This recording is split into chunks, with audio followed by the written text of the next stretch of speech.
Chapter 8. The Day of Petition. Selfish, vain, and cruel. Selfish, vain, and cruel. The words echoed in the king's head as he pulled on his silk nightcap. It couldn't be true, could it? It took Fred a long time to fall asleep, and when he woke in the morning he felt, if anything, worse. He decided he wanted to do something kind, and the first thing that occurred to him was to reward Beamish's son, who'd defended him against that nasty little girl.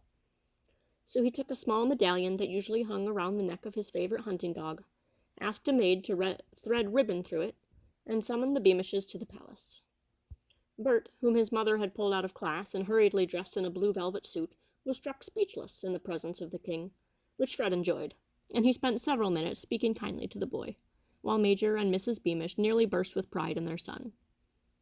Finally, Bert returned to school with his little gold medal around his neck, and was made much of in the playground that afternoon by Roderick Roach, who was usually his biggest bully. Daisy said nothing at all, and when Bert caught her eye, he felt hot and uncomfortable, and shoved the medal out of sight beneath his shirt. The king, meanwhile, still wasn't entirely happy. An uneasy feeling stayed with him, like indigestion, and again he found it hard to sleep that night. When he woke the next day, he remembered that it was the Day of Petition. The Day of Petition was a special day held once a year, when the subjects of Cornucopia were permitted an audience with the king. Naturally, these people were carefully screened by Fred's advisors before they were allowed to see him. Fred never dealt with big problems. He saw people whose troubles could be solved with a few gold coins and a few kind words. A farmer with a broken plow, for instance, or an old lady whose cat had died. Fred had been looking forward to the Day of Petition. It was a chance to dress up in his fanciest clothes, and he found it so touching to see how much he meant to the ordinary people of Cornucopia. Fred's dressers were waiting for him after breakfast, with a new outfit he'd requested just the previous month. White satin pantaloons and matching doublet, with gold and pearl buttons, a cloak edged with ermine and lined in scarlet, and white satin shoes with gold and pearl buckles. His valet was waiting with the golden tongs, ready to curl his mustache, and a page boy stood ready with a number of jeweled rings on a velvet cushion, waiting for Fred to make his selection. "Take all that away, I don't want it," said King Fred crossly, waving at the outfit the dressers were holding up for his approval. The dressers froze. They weren't sure they'd heard correctly. King Fred had taken an immense interest in the progress of the costume, and had requested the addition of the scarlet lining and fancy buckles himself. "I said take it away," he snapped, when nobody moved. "Fetch me something plain. Fetch me that suit I wore to my father's funeral."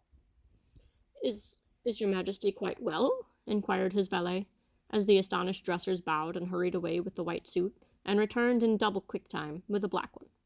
"Of course I'm well," snapped Fred, "but I'm a man, not a frivoling popinjay." He shrugged on the black suit, which was the plainest he owned, though still rather splendid, having silver edging to the cuffs and collar, and onyx and diamond buttons. Then, to the astonishment of the valet, he permitted the man to curl only the very ends of his mustache, before dismissing both him and the page boy bearing the cushion full of rings. "There," thought Fred, examining himself in the mirror. "How can I be called vain? Black definitely isn't one of my best colors."